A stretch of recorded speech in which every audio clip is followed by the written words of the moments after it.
Welcome to the Slop Temple. We pray this video helps. You start by enabling guided access so the feature is ready when you need it. Open Settings, go to Accessibility and tap Guided Access. This prepares the device to lock you into a single app.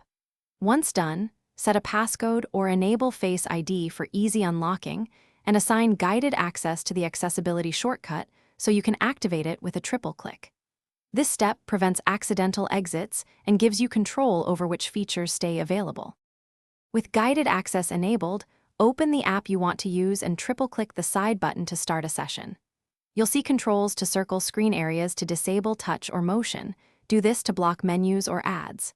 Next, tap options to toggle touch, motion, keyboards, and hardware buttons. Disable anything that could interrupt the session. Make sure to explain to the user why each option matters.